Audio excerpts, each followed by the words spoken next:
abuse, toxic families, toxic traits, and all that kind of stuff.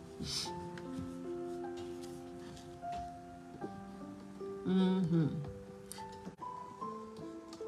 gonna take my time tonight. Welcome to the live. Welcome to the live. It's 5:02. I put a notice out this morning. You guys are not used to me being here on YouTube. I mean, on Facebook. I used to do lives all the time on Facebook. And I ran into some real life situations and I had to go through a lot of healing. A lot of healing. It was expensive healing, you know, cost me a lot of money.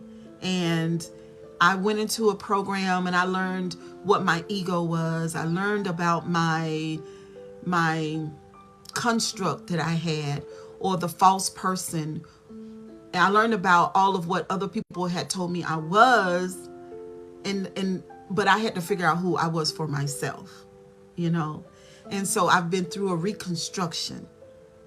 I've been going through some things, y'all. I don't know if you people here on Facebook know, because I'm super active on YouTube and I would love for you to subscribe to my channel on YouTube. But this is not about my YouTube. This is not.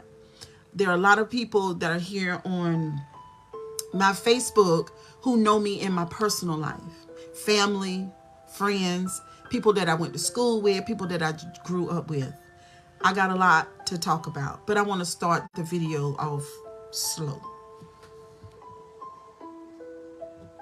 Again, this video is being made for educational purpose on narcissistic abuse and narcissistic awareness.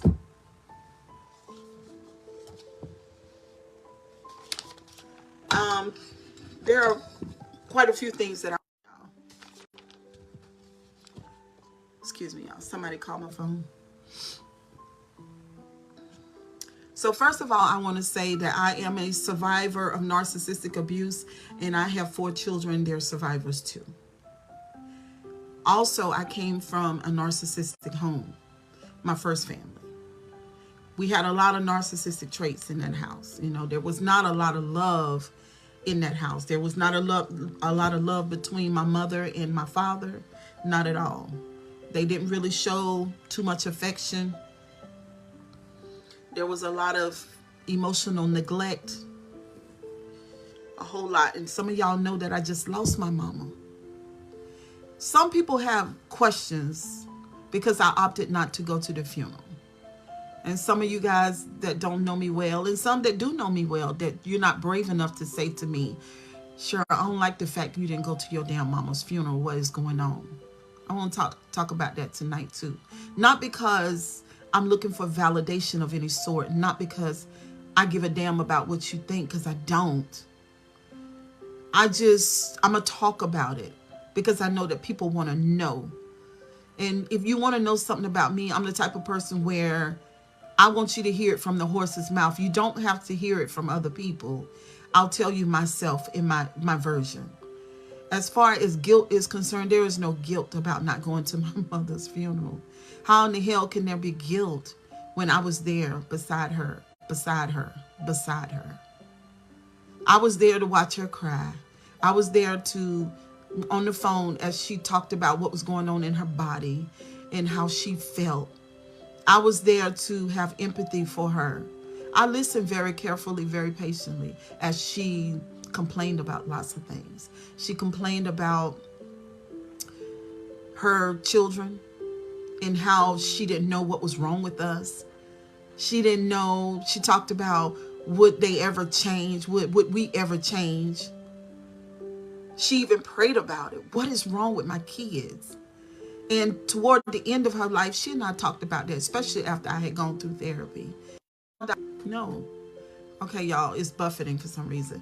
But I found out lots of things about me and my siblings. And for some of you guys that are here on Facebook tonight, you guys know us. We was raised up in a neighborhood called Walnut Terrace. Now, there's a lot of people on my Facebook who don't know that. You don't know my story. You don't know who the fuck I am. But I'm going to tell you tonight. There are lots of things that I'm going to deal with tonight. I'm going to be on live for a long time.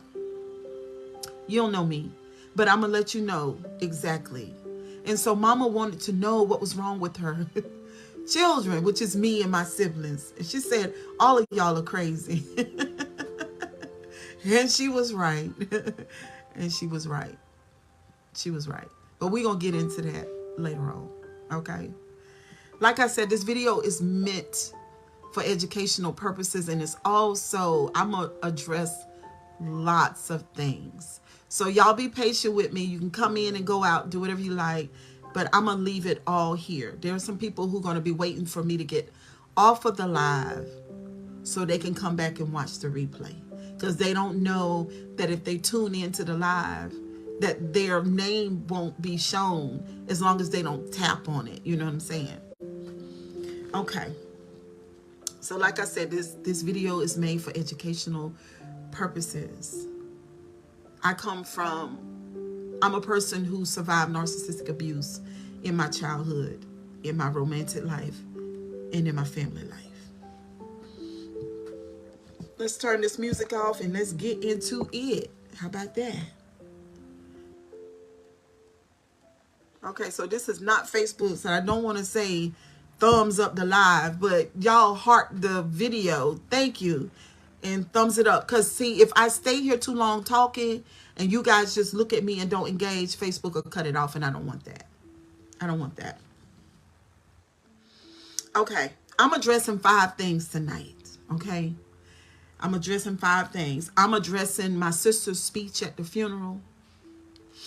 Some of the things that she heard, some of the things that she said, I want to address the speech.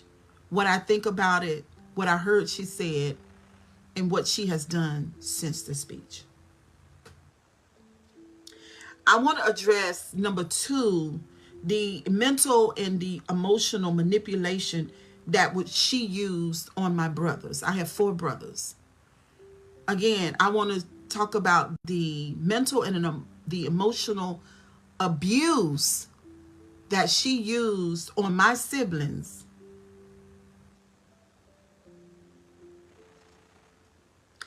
She caused them to feel sorry for her. This is in my opinion. And I'm not calling her name, but y'all know, hey, Leslie, y'all know who she is. She caused my siblings to feel sorry for her, and then she used that as a stake. She used that as a stake to finally banish me from my siblings. Well, over a lifetime, we've had real relationships and genuine interactions. Because I do have a relationship with all of my brothers. Because we talk and engage. Okay? But she manipulated them. I'm going to tell you how. Number 3, I want to address the fact that a lot of times when we were together at Mama's house, she wasn't there. And if she was there, she was in and out. And if she was there, she stood with her arms folded. Like, I'm not a part of you guys. That's the 3rd thing I want to address. The number 4, I want to say to my siblings, I want to say to them, you got to ask yourself, is she being genuine? My sister, is she being genuine as reaching out to them and garnering relationships with them, or is this her time to finally take Mama's place? Y'all got to ask yourself the question. Because all of these things I've asked myself, and I've spent quality time thinking about it. Is this her opportunity to take Mama's place? Because she wasn't there in the yard. When we went to the reunions, the neighborhood reunions, because the neighborhood showed up greatly for Mama's funeral, all those people from Walnut Terrace, most of those people hadn't even seen her for years because she never came around. So what was her intention for the funeral? What did the funeral mean to her? Because it didn't mean anything to me. Me and Mama had said our goodbyes. I had put the work in. I labored with my mama in love, in pain, in distress, everything. Most of my clients know they be at the shop. Mama called the phone. Hey, girl, what you doing? I ain't doing nothing. She said, you coming by when you get off work? Yeah. And we be talking, whatever. Everybody knows that I was super engaged with my mother. Not in words, but in deed. So they got to ask their place, does she really want to take mama's place? Or does she feel like this thing, does she feel like it belongs to her? After all these years, I'm the oldest. You're the oldest without the work. You didn't put the work in. You didn't. You were not there. You were not. You were not there with your siblings' children. None of them have a relationship with you. My thing is, it's okay that you be the oldest. That's fine. But it's not okay if you haven't put the love and the genuine work in to cultivate these relationships with your nieces and nephews and they don't know you. So you come at the end and you grandstand at the funeral. And then you have a meeting the very next day and you ask my siblings not to have anything to do with me because I decided, with a life full of genuine, authentic relationships with my siblings and their children, all the work that I had put in when nobody was watching, because I decided not to go to the funeral. I didn't alienate you when you didn't put the work in. When your nieces and nephews don't know you, they don't know your favorite color, you don't know their color. You don't know what they going through. You ain't asked. You ain't asked shit. But you want to come as the oldest sibling and you want to use the fact that I decided, because it's my choice, not to go to the funeral. You're going to turn that into a bad thing. And also, I had begun to tell my story already when my mother was living. She and I discussed that. Me being a child in her home, going through the emotional starvation and the emotional neglect. Being a child needing love and not being able to properly get love from my mother because she didn't know how to properly love because she was in survival mode. These are all the things that I learned while introspecting and learning about my inner world. So what you do, sister, you take this one thing, which is me deciding not to go to the funeral, and you take it, and then you gather my siblings together, and you emotionally hijack them and convince them that I disrespect mama, I don't love mama, and that finally you guys see Cheryl for who she is because she did not come to the funeral. There you are with a whole life of no works, nothing but cheap bedroom shoes and cheap perfume that mama told you don't buy her, just give her the money. And because you were born first, without any of the work, because the work is mine. I put the work in. I did. But you manipulated my brothers. You did. You did that. I decided to come tonight and highlight what it's like being in a narcissistic family. When you're dealing with a sibling who is, in my opinion, my what do you call it? What is that word? Hold on, y'all. Because I wrote it down. Hold on. There it is. Nemesis. She's my lifelong rival. My own blood sister. She suffers from a condition, in my opinion, called pathological envy and jealousy. Envy of what? Me, my good traits, the person that I am. You also hijacked my mother, sister. Yes, you did. Because you took the fact that I was bold enough to talk to my mother about my experience in her house as a child. I told her what I didn't like. I told her how I was mistreated. I told her how I felt. And I was mad as hell about a lot of things, but I didn't hide it. I let her know. And when I let her know and she and I was mad at each other and we went through certain things, out in the open, you concealed your contempt for mother. And what you did is, when me and mama was going through, you were there all the time, pointing your finger. Look, mama, I told you. Look at her. She's bad. She ain't got no business doing that. You need to cut off. Sister, I see you. I see you. and your wickedness. I've always seen it though. I just couldn't verbalize it the way that I can now because I've grown up. I had similar problems as you. That little girl on the inside of you that always want to fight me. Yeah, I see you, sister. Y'all thumbs up the live. I see you. You always want to fight. You always want to, whatever's going on, y'all tap the screen because YouTube will end the video. You always want to highlight my indiscretions when I myself talk about my indiscretions, ma'am. But you hide yours. You pretend everything is all good between you and mama. But mama felt your energy. You know how? Because she would get off the phone with you and she called me and she say, Cheryl, she said, Cheryl. She act like she don't care. She just can't care. Thank you. Thank you for the hearts. Thank you for the love. She just don't care about me. She act like she's just hard and she don't care. So she felt the lack of empathy, sister. And you hid your contempt for mother. And then you stabbed me in my back over and over again. You stood at the funeral and you gave a honor-worthy Grammy Award speech about how the siblings need to come together. The family need to come together. But 2 days past that point, you call a meeting and said, cut her off. I see you. You's a wicked somebody. I see you. I heard that you said that I struggle with guilt because I didn't go to the funeral. There ain't a guilty bone in my body. There's no guilt. I don't have any guilt. Everything's been said and done between me and mama. Everything was on the forefront. I hid nothing. I hid nothing in my heart. There's nothing that was hid, but you did. You did. But guess what? Mama's gone.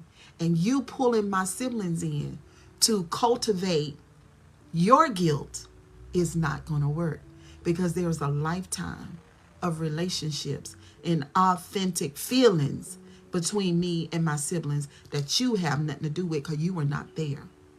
Now, I can see them feeling sorry for you, but see, that's how you roll. That is it, because there is a manipulation and gaslighting that's going on with you, but you've always rolled that way because that's what you did to mama. You manipulated and gaslit her.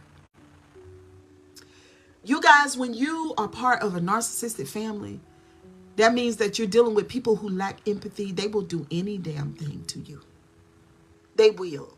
And I'm not saying that, I don't want you to get it wrong, because I am not a victim. There's no victim here. I'm just saying I see what's going on. I told my daughter 4 weeks before it was confirmed that my sister had a meeting.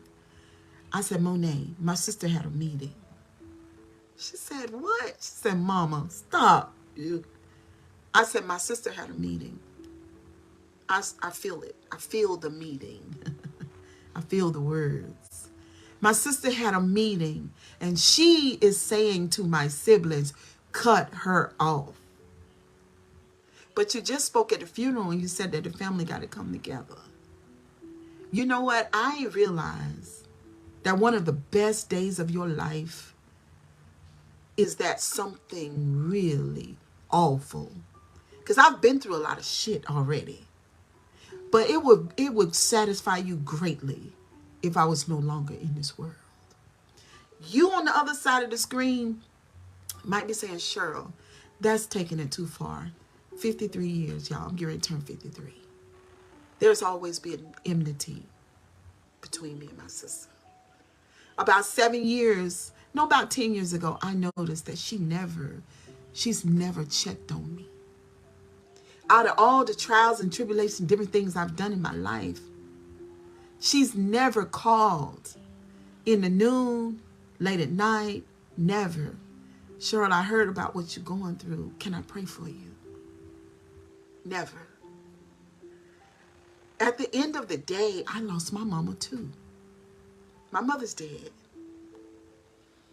Now I have to live with the reality that she's not in bodily form anymore. She's a spirit now. So I'm grieving my mother, and you have a meeting and you ask my siblings to cut me off. I'm grieving too. But it would satisfy you greatly if I gave up the ghost and died. But this is the picture and the manifestation of a loveless and a person who lacks empathy. I told Mama before she died. She said, Cheryl, what is wrong with Misha? I said, oh.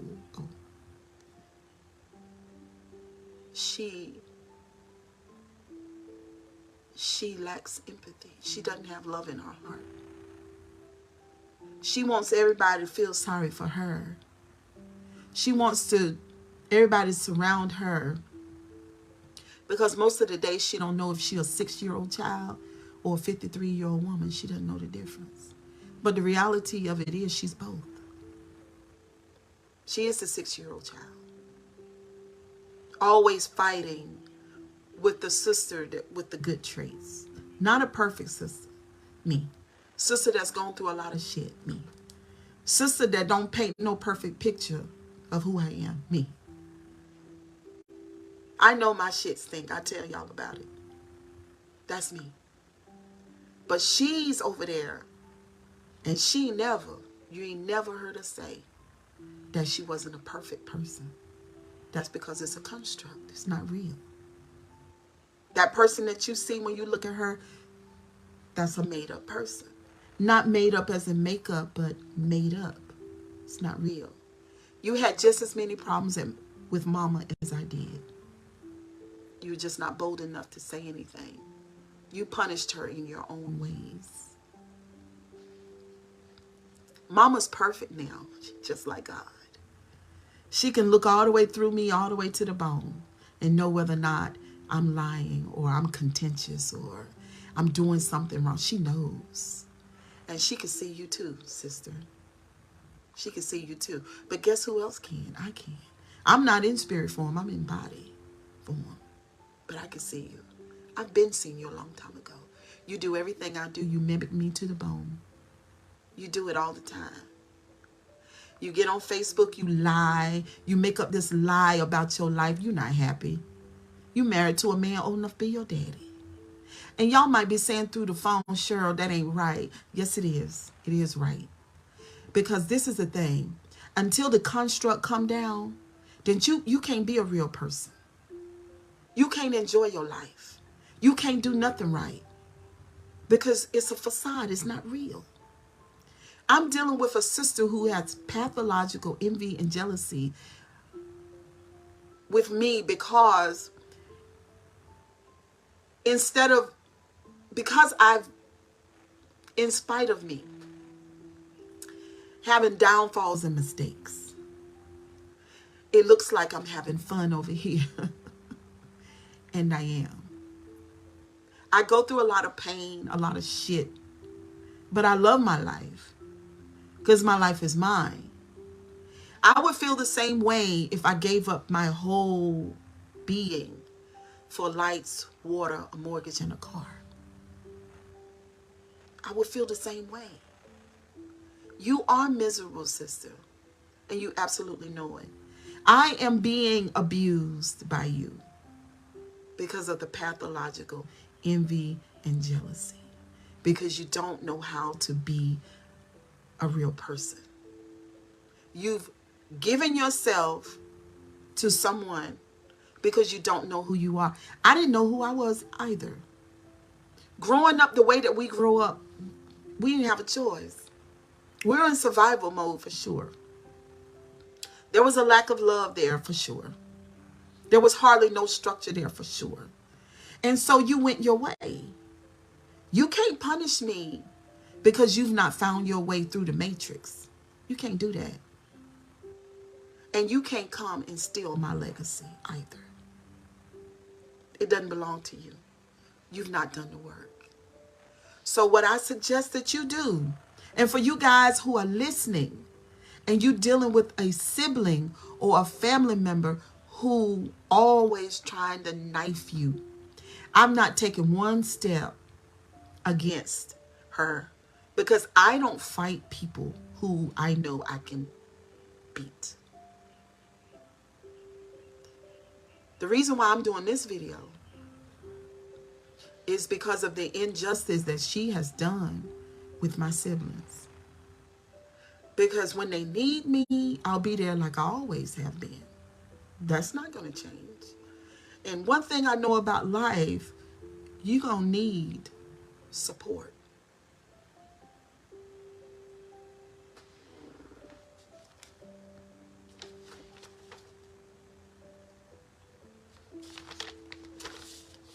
Narcissistic abuse.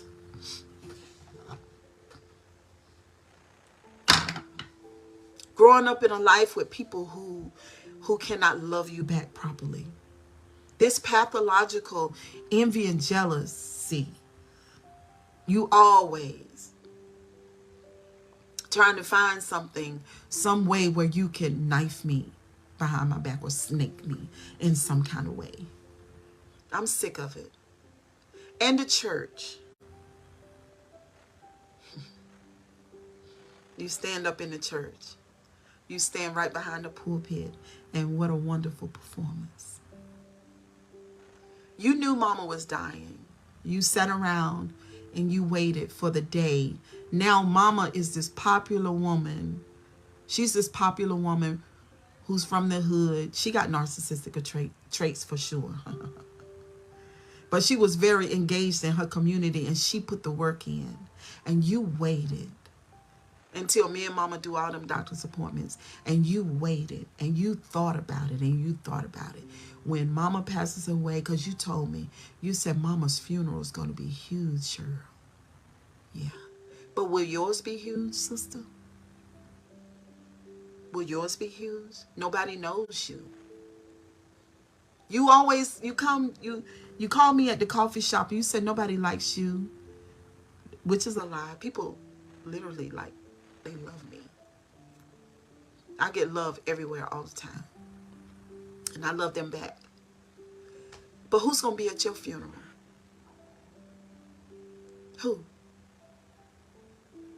It'll be a miracle. The only people going to be there mostly are your siblings and your husband's folks. That's how mama was able to have a funeral there. It wasn't because your bishop is your friend. Your bishop is not your friend, sister. I could be your friend because I know you. But you're so busy competing. I love you too, Gina. You're so busy competing. You're so blind by that pathological envy and jealousy that you'd rather go to hell with gasoline draws than to be friends with me, because you're so busy competing with me all the time. Other people have noticed. They've said it to me. Cheryl, she do everything you do. Because I don't watch your social media, sister.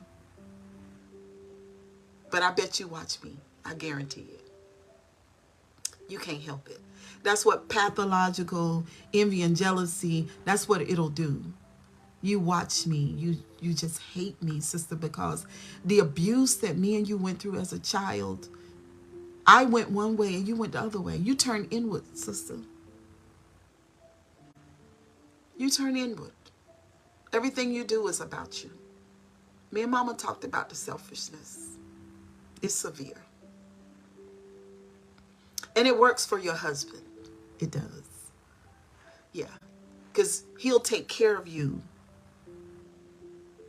Yeah. Yeah, he'll take care of you, and you'll take everything that he has to offer. Yeah. Because you're not a real person. You won't fight for yourself. I told mama.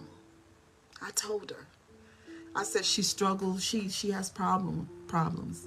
In my opinion, you're very much like you. You know what you are. You know. This last move that you pulled, that's not okay with me. It's not okay.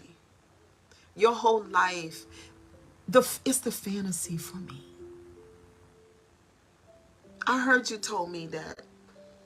I heard you said about me that if mama would have lived longer, no, if I was the beneficiary, she would have stayed in the morgue 30 days.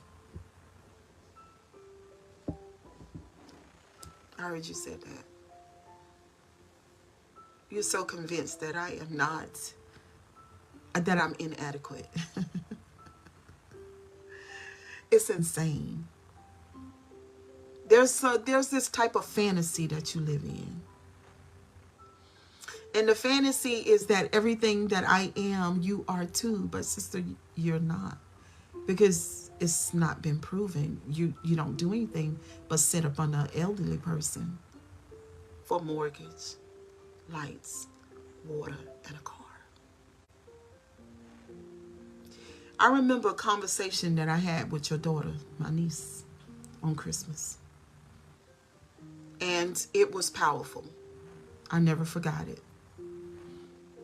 And she said, I'm thinking about doing a vlog, Aunt Cheryl. And I said, really? She said, yeah. My niece is very beautiful. She says, dating is about what it's going to take to get to the coochie. I said, dating is about what? She said, dating is all about what it's going to take to get to the coochie. How many dates will it take? How much money does he have to spend? Where does he have to take you to? And then when you get to the coochie, you decide if you're going to get married or not. But that's what it's all about. That's what she said to me, your daughter. And then I said, well, what about love? What about it? What about love? Dating is not all about what it's going to take to get to the coochie. When I married my first husband, I fucking loved him to the bone. In all of our shit that we went through, I was willing to go through it because I had the love of my life right beside me. So it wasn't about the coochie, the money. It was about love. But that's what your daughter thinks. That's your daughter. You are a machine. You are. And somebody told me not too long ago, they said, Cheryl, I feel sorry for you. There's no need for you to feel sorry for me. There's no need for you to feel sorry for me. I'm not a part of the matrix. My whole life is about finding value in what matters in life. I know I'm on a life lease. I want to experience something that's real. I don't want nobody beside me who don't love me. And you're not going to get my coochie for lights, water, and a mortgage. Never. We don't do that. Teresa, you want to join the video?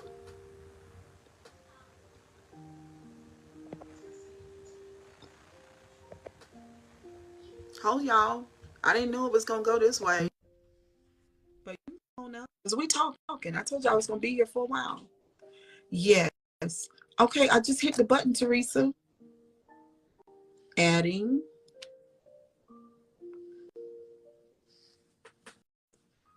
It's never about that. I'm sick of it. You know what I mean? I realize that I have a powerful presence and a powerful voice and a powerful perspective. And I told my YouTube, it's a new sheriff in town. My mama has ascended. I don't have a mother anymore, So there's something about the ancestry and the spirit of the ancestors that's resting right on me. You probably can see it. I feel it. We're not doing that. We're not kids. We're not on the playground. We're not 6 years old. I'm tired of it. Stop trying to fight me. I don't want to fight you. For what? I don't have anything to prove to you. You don't have anything to prove to me. I think in your mind, you're trying to prove to yourself that you're as good as I am. And my thing is, you're as good as you. You need a life coach and a therapist. And the way that your church coddles you and wrap their arms around you, you will not grow, sister. There's no growth in that. What you need, they're not qualified to deal with. I know that for sure. You're my sister.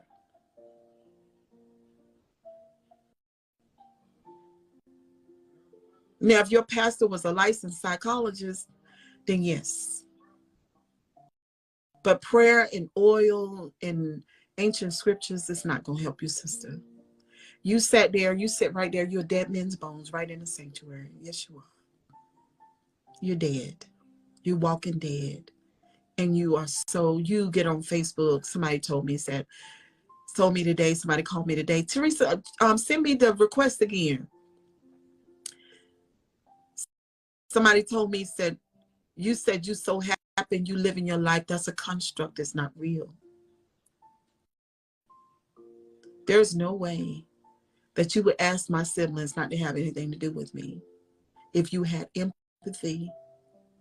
Because what you would have done, you would have been thinking about the very fact that I'm grieving too. But the only thing you want to do is stab me in my back. Because that's what's in your heart, really. And the Bible is not helping you at all. Because he that loveth much forgiveth much. And if I've offended you in the past, you should have been able to forgive me. You go to church all the time. I don't go. You read your Bible all the time. You hang out with the saints all the time. I don't go. You're sitting in the presence of God all the time. I'm not practicing those traditions. He that has been forgiveth much, they're supposed to love much. I'm around people who walk in those kind of graces. You don't have that. You're suffering from pathological envy and jealousy. You are coming across as somebody who's strongly narcissistic, and you are walking in a false construct. That person that we see, and when you guys are engaging with her, that is not the real her.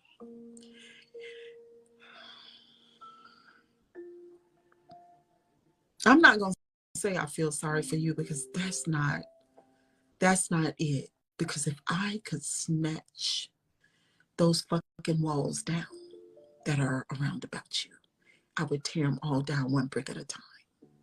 I would loose you from your prison, sister. I would loose you from that jail.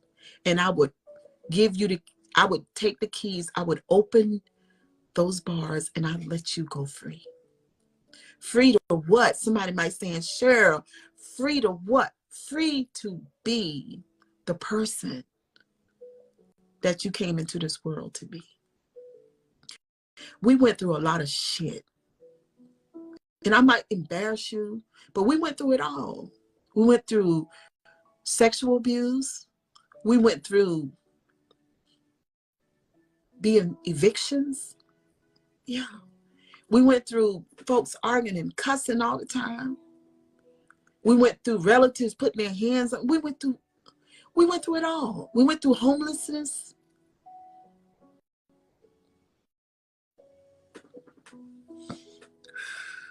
Y'all, let me breathe for a minute. Oof.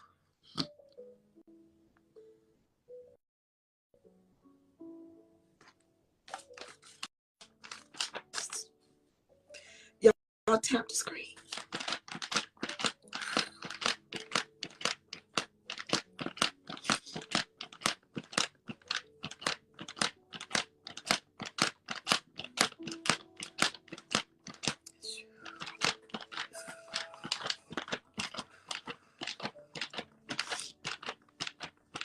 Hold on.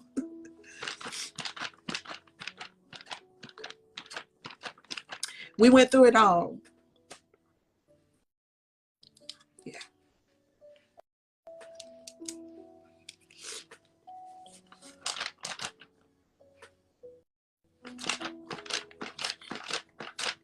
Y'all stop. Y'all making me cry worse. Hold on, because I want to tell y'all.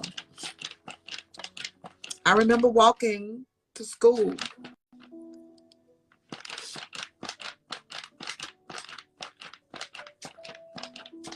Early in the morning. We had to walk through the woods.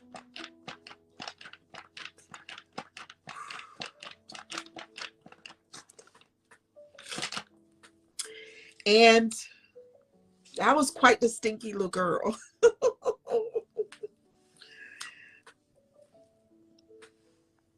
I think it was 3rd grade. And just not being properly taken care of, you know. So there was a creek. So I took in the creek was some fresh spring water. Y'all tap the screen. Teresa, I'm trying, girl. Approve.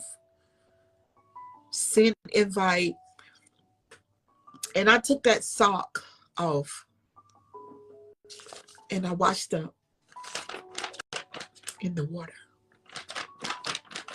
Y'all tap the screen. Because I was tired of smelling. So these are the things that we went through, sister, not just me.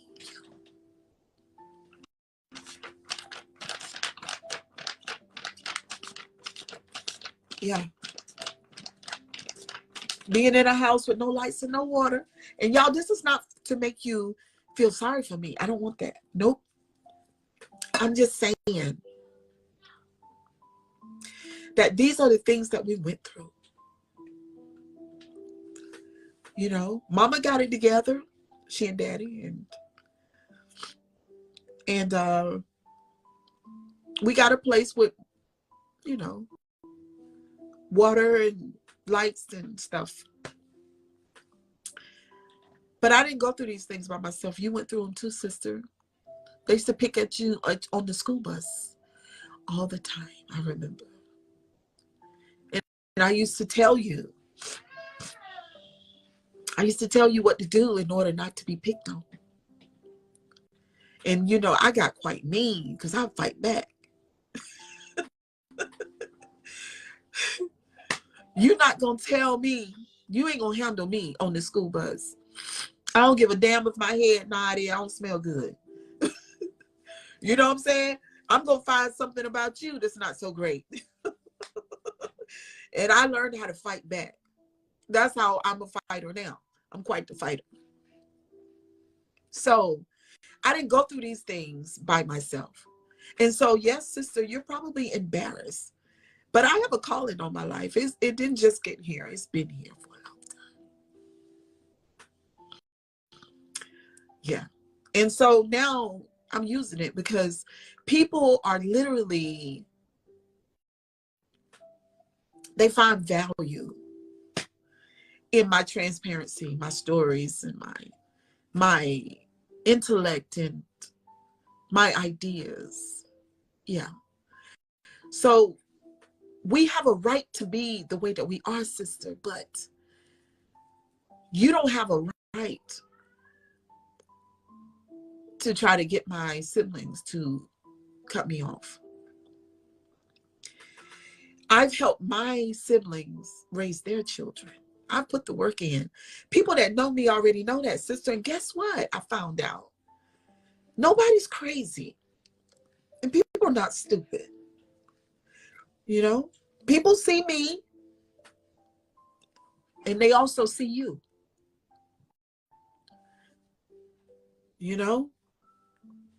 You got a glass house too. And you might say, well, Cheryl, I'm a new creature in Christ. Y'all tap the screen. Who is it?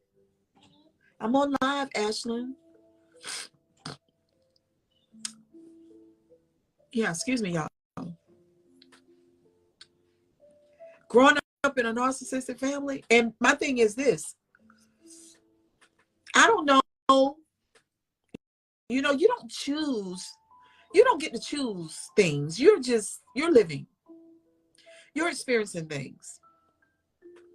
And it's no need for us to play. You talking about generational curses? You can't break no generational curses in silence. Generation curses calls for verbiage, vocabulary, talking, sharing. Yeah. So we feel like if the other generation has a better house, a better car, more money in the bank, then that's great. But there are some other things that need to be straightened out. And so, sister, I'm sorry. You know, I'm sorry that you have a sister like me. You know what I mean? Introspection is important to me. And I know more than anything that you're not happy. You know, you call me to the coffee shop. Ashlyn, I'm on live. You call me to Ashlyn. Monet. I don't know what's going on in there, y'all. So she called me to the coffee shop, sister did. And it changed my life because when she spoke those words that were true, y'all tap the screen, thumbs up the live so YouTube don't cut it. I mean, Facebook don't cut us off. Which were true. They landed deep, deep down inside of me. And the truth choked me. Until, oh, that's Raylan. Until I had to do something about it. Well, this truth that I give you today, sister, which is a whole nother level of introspection, you choke on it. You choke on it till you can't breathe. Until you come forth and be a real person. If I could tear down those walls and rescue you, I would. For you guys who have had a troublesome childhood, and maybe you didn't, but maybe there are a couple of things troublesome in your childhood and you just want to address it, I encourage you today. Because it ain't going to do nothing but set you free and liberate you. It ain't going to do nothing but clean you up and free you.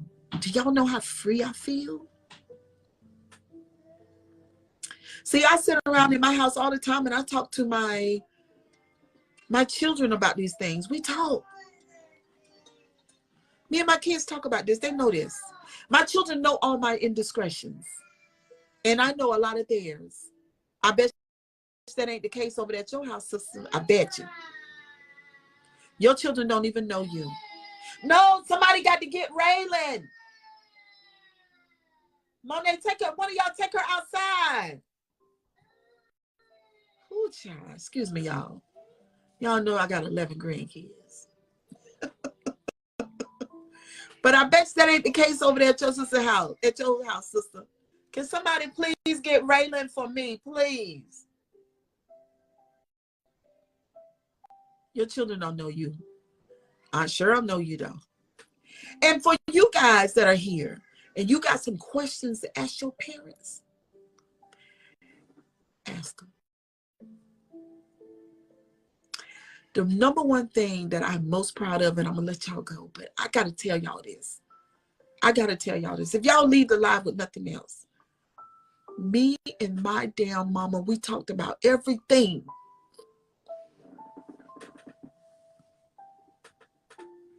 Thank you, Teresa. Me and my mama talked about everything. I have no more questions for her.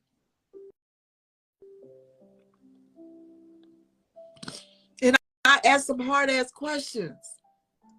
Y'all know my mama ain't no punk. Do y'all know how hard it is to sit there and ask Marjorie certain questions?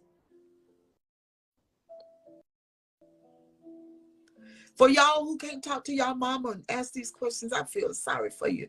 There's some things, there's some freedoms that you'll never experience. There's a cleansing on a deep level that you will never have until you do it.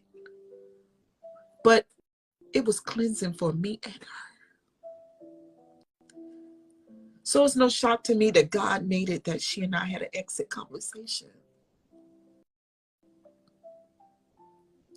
She hugged me, she kissed me, she told me she loved me, and that was the first time.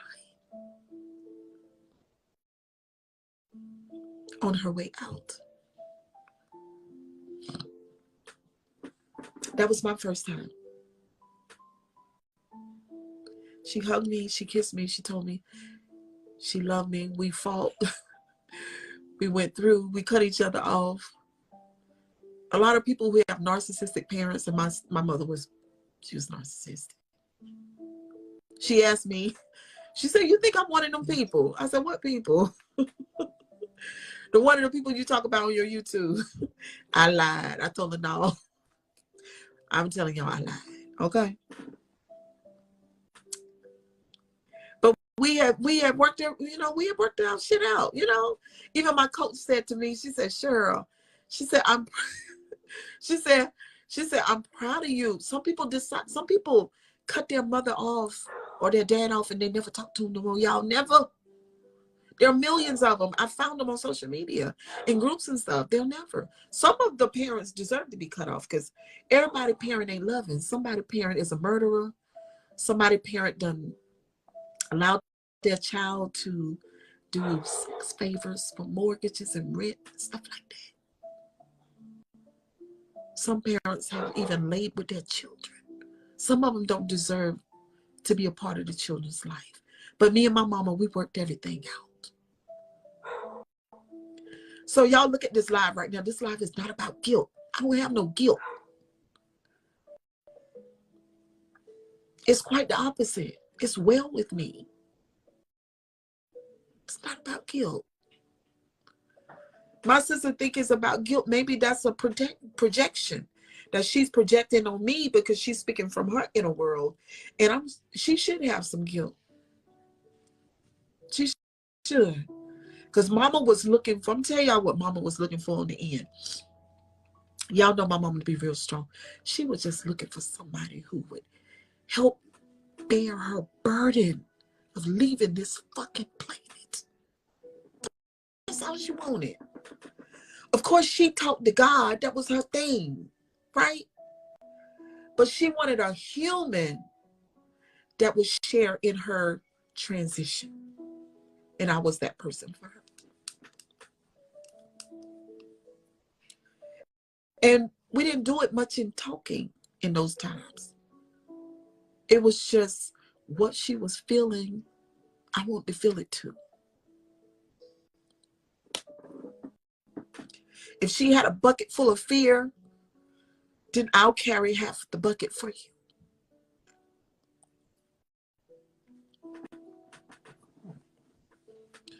If she was scared about the afterlife, then I wanted to be there to tell her, Mama, we were spirit first. We're having an earthly experience. We're going back to where we came from.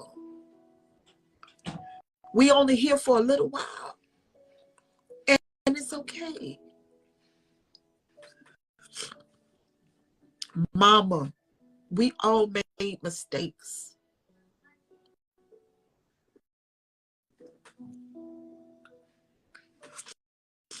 And in Mama's case, just like me, there could be some pre-existing mental issues. It don't have to be no mental issue that big. It could be one like that. And then you don't know that. Because I tell y'all guys, we all have a brain, right? But I'm not my brain. We all have a body, but I'm not my body because my body does things. My body does things, right? And it doesn't ask me for permission to do it. The blood that's running in my veins, I'm not consciously telling my blood to run through my veins. I'm in this earth house. This is my ship. This is my sanctuary. This is my universe. I live in this thing. The DNA of this thing is exactly like the leaves on the tree.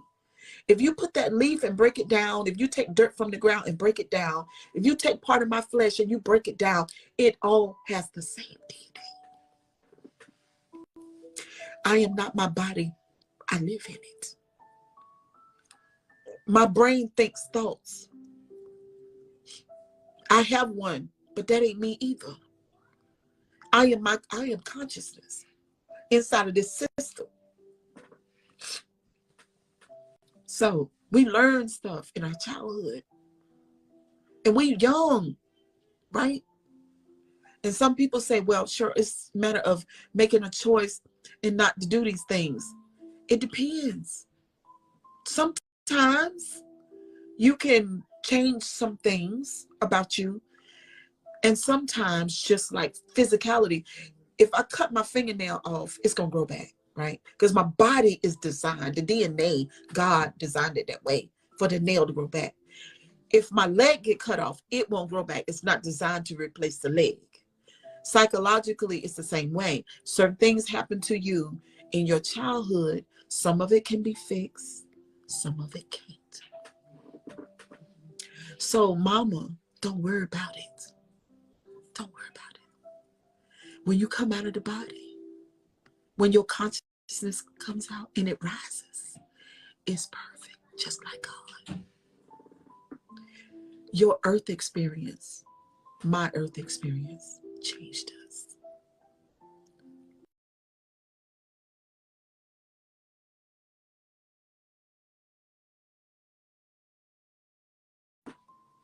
Don't worry about it, mama.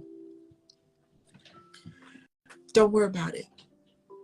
Because when my mama gave up her body, I was right there when she died. My sister, oh my God. I was right there when she died, and I wouldn't have missed it for nothing in this world. I don't know what my sister was experiencing. I don't know. There were about 8 of us around the bed, so I don't know what they were thinking. But I was thinking was, because I know consciousness does not die. It's eternal, you know? I know that there's a part of us that's just like God, and you can't kill it. I also know that it rises out of the body. I know the body gonna decay like the leaves and the trees, right? We're on a life lease. But when her spirit left her body, y'all, ooh, child, I just wanted to be right there. And I told her, I'm gonna tell y'all what I said. Hold on.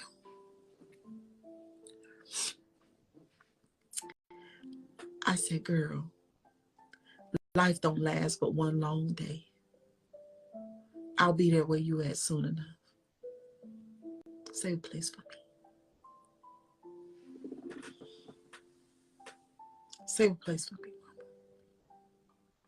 mama. See, it all depends on like how you feel, what you believe, and all that stuff.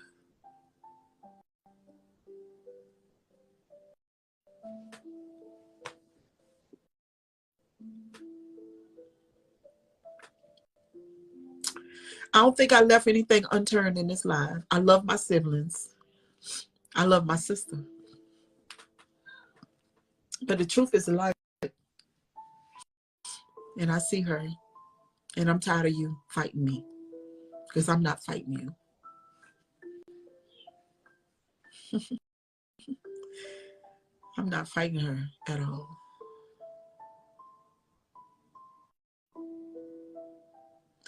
But anyway, y'all, kisses and hugs. And if you've not subscribed to my YouTube channel, check it out.